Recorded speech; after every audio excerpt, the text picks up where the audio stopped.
I reached out to you and asked you if you wanted to share your story. Sharing our stories will help other people. That's You know, true, it will give them courage. When you're a victim, it's like you always think that you're alone. But to know that there's other people like you out there, it can be very, encouraging to, make your decision to leave. How did you meet your ex, and how old were you? I was 20 years old when I met him, and we used to stay in the same block of flats. So I was still in school the time when I met him, still doing my matric. He would take me, accompany me to school, bring me back, always talking to me. We started off as friends. Someone that I knew from the same block of flats that we were living. And he sounded like a gentleman. He seemed like a gentleman at that time and was a very sweet, kind, loving person at that time when I met him. What was the behavior that you actually realized that abusive? After how long you were together? The signs were there right from the beginning, but I was too adamant not to acknowledge that the signs were there. At that time when I was meeting him, he was still having hiccups with his previous ex, and I had witnessed them actually fight in front of him. Every single person out there, any woman, any man out there, and then it only started with me about 2 years back, where he started off being emotionally abusive. He would abuse me with his words, destroying myself. I got to a point where I thought about myself. I didn't know who I was anymore. I lost myself. I got isolated from family and friends, and I just felt like I was nobody. It started being like that, and I thought that I was dependent on him, that if he was not there, I couldn't live without him. I couldn't survive without him. And then it started escalating now. It started as small things. It might seem small, but it keeps on getting bigger. It started with the words. One night he would come, he would choke me, pull their head, Oh dear. then slap me, then punch me, then it kept on getting worse and worse and worse. Wow. Sounds very familiar. It's amazing. It's like, these abusers, it's like they share the same parents. It's like they're from the same family. Exactly what you're saying. Yeah. I can relate, and I'm sure a lot of women out there who are victims of domestic violence can relate too. Okay, so the first beating, actually, do you think you did something wrong, or do you remember your first? Because I remember my first beating like it was yesterday. What actually happened? Can you tell us?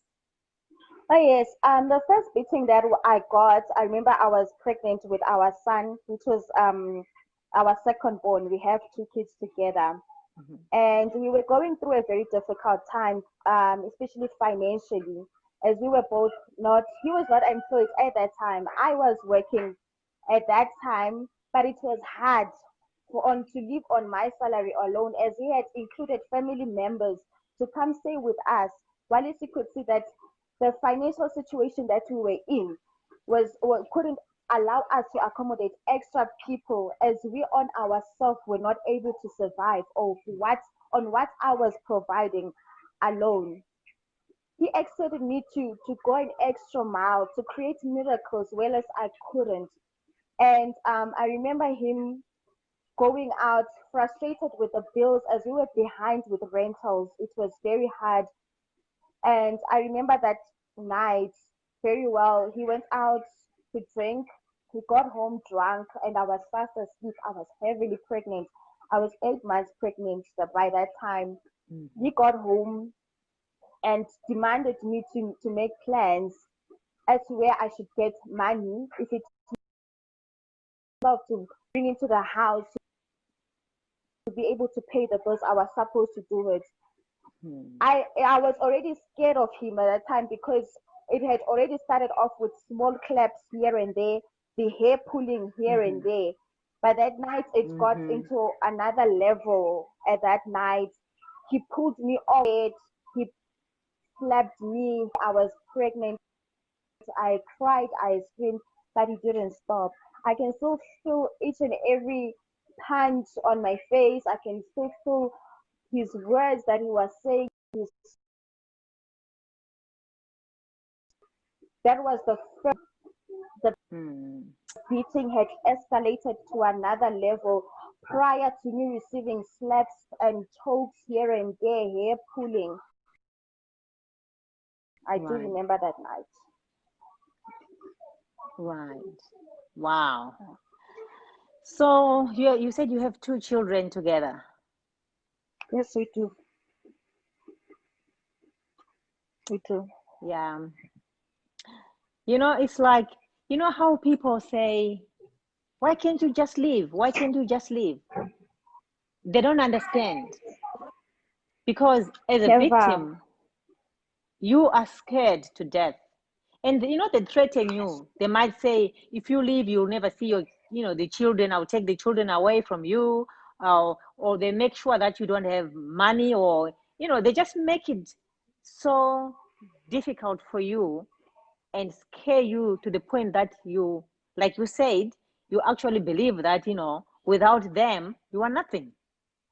So if you believe that Exactly. you are nothing with somebody, you tend to just say, okay, let me just, take the beatings, because if I leave, what am I going to do? I'll be nothing with, so I understand it. I understand it 100%. And but most people don't, especially if you've never been a Exactly. victim. They actually Yes. look at you like you're stupid, like, yeah, why can't you just Yeah. leave? He's beating you up, why do you stay with him? Leave him. But it's not that easy. Yeah. So when was the final straw for you? When did you say, okay, this is it, I'm done?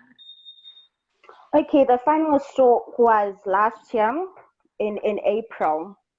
We're still going through a lot of difficulties. It was just so bad. There was too much infidelity. All those other women that he would date outside, they had access to me. He was doing it in a way that it was live. He was no longer hiding what he was actually doing. He didn't just care about how I felt. So, and then last year in April, on the 8th, I still remember, we were now not living together because of finances. He was now living alone, and I was now staying with my parents. But then I couldn't continue staying with my parents because of their small talk to Mm-hmm. pertaining to us actually getting a smaller place and staying together as a family. And then when I got to his place, I found him with a woman there, and Mm. I outbursted because I was here as a woman with two children struggling, and I was trying to reach out to their father to help me, with our children Mm-hmm. that we had brought here on this planet to actually seek help. What broke me was that I'd found him drunk and he was with a woman, and he didn't care about us or his children, anything. And I wanted hand, we got into an argument. When we got into an Mm-hmm. argument, it led to a physical fight where he beat me so badly to a point that I had to break my leg. After I'd broken my Wow. leg that very night, it was terrible.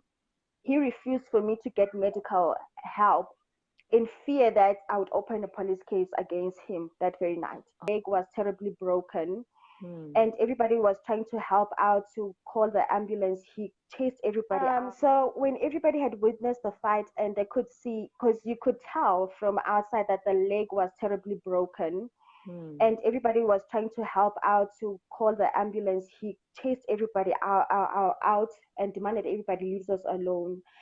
And I really needed medical help because I could see that my patella was badly broken. Wow. And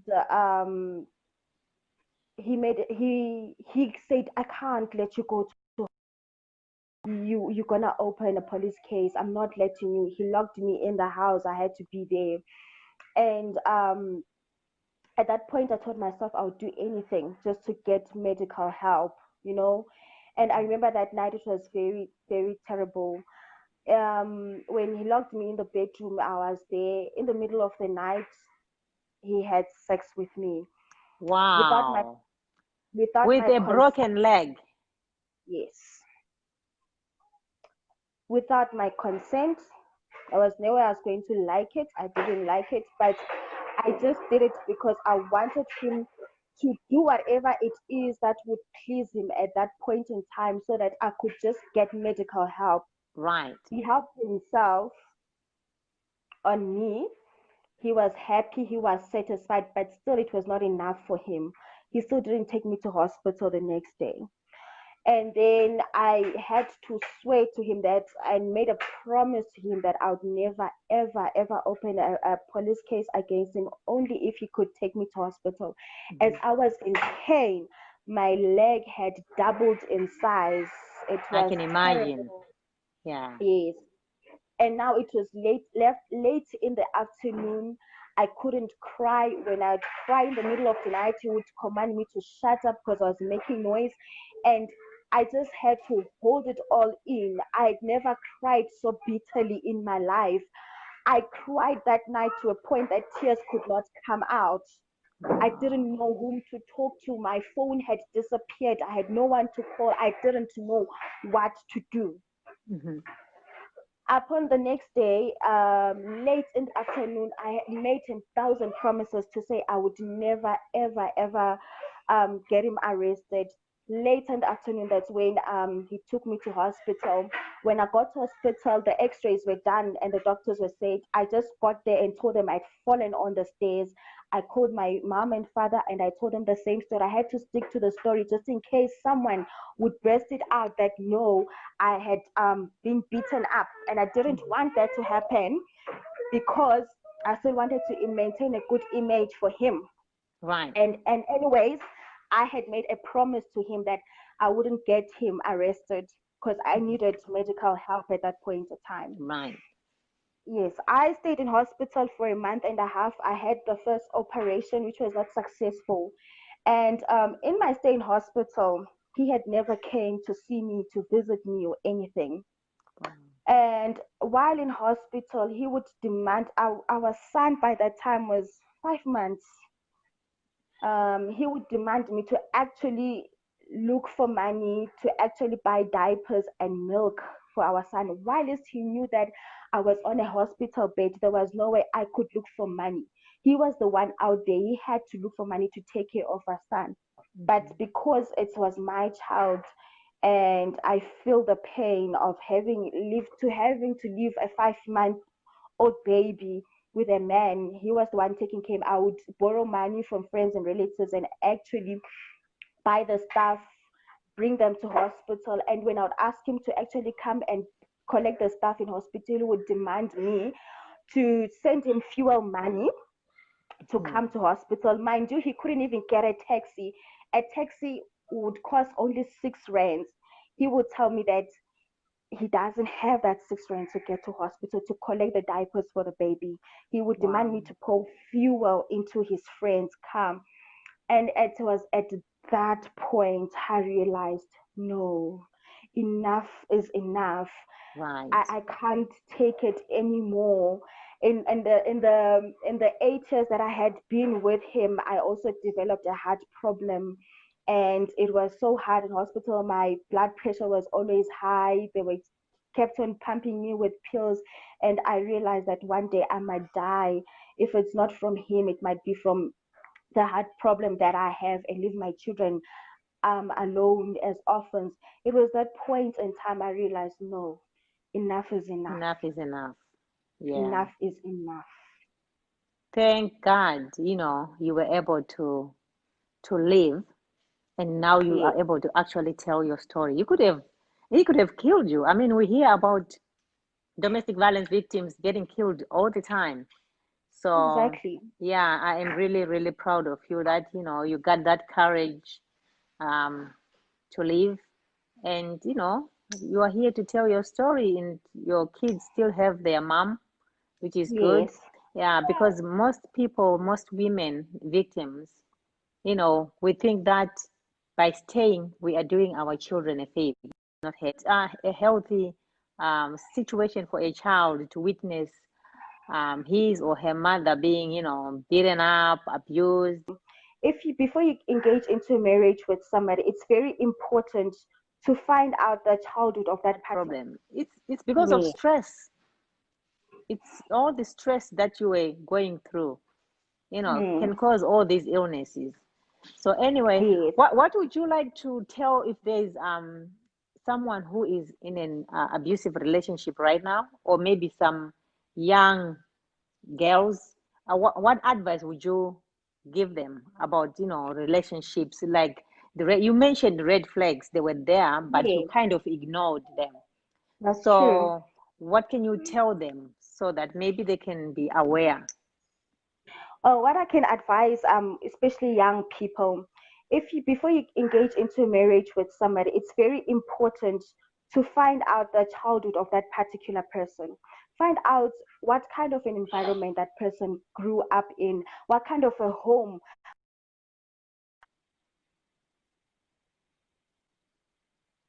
Oh, she's And frozen an again. idea Okay. of what Mhm. that particular person can be like. Their childhood experience is very important. You need to know how they grew up. Because if they grew up in an abusive home, to them it's normal. Life should be like that. And obviously, they're also going to generate a family where that they are also going to abuse. And never, ever, ever ignore the red signs. They are always there. It starts small, even if it's not, it doesn't start physical. It starts Mhm. by emotional abuse. Like with my on my side, it was emotional abuse at first, and it kept on escalating. And the Mhm. other thing that I can tell you is that they never change. They never Right, change. They can come a million times and say, right. look, I have changed. I'm going to be a better person. If they Mhm. decide to change, let them change for the next person, and let them be happy with the next person, because one day, just one day, they're just going to remember how they had abused you in the previous, and they're going to do it. They're going to do Right. it again, and Yeah. one day you might just come back in a coffin. And we are losing women every day because we are ignoring the signs. We have so much fear of. It is okay to leave. It is okay to start afresh with your life. When Hmm. I left, I had nothing.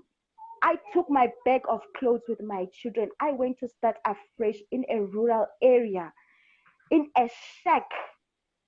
I left the comfortable life in living in the flats with electricity, with entertainment. I went and stargazed in the bushes because I decided to choose my happiness over a comfortable life. I Right. decided to choose the peace. Up until you choose yourself, and it's okay to be selfish at times. Think about yourself and Right. nobody else. Even forget that you have children with that particular abuser. Forget it and say, what about me? Right. Choose you, choose your happiness, choose your peace. Those are the most important things that money can never buy on this planet. And the moment you choose you, you will see things will start being a little bit easier. It's okay to go from hero to zero, and people will talk no matter what you Oh, do. yes. People will talk whether you stay in that abusive marriage or you leave. They will talk. You will never change people. Let them laugh about your marriage not working out, but do it for yourself. Do it for your peace. Do it for your happiness. Because if you stay in that abusive marriage, one day we might just bury you. Have courage to leave and start afresh. It is okay to fall in life. You will up. Get the courage. That's what I encourage everybody to. Wow. Well, yeah. Well said. I like what you said. You said even if they promise you that they will change, let them change for the next person. I love that. Yes, How these narcissists initially they are, lovey-dovey and they're all nice and all that stuff. Then before you know it, my God, domestic violence is real. And always remember, you don't have to put up with abuse. They change. They just change because there's a light at the end of the tunnel. Like she said, even if they promise you that they will change, let them change for the next person. Thank you. Until next time.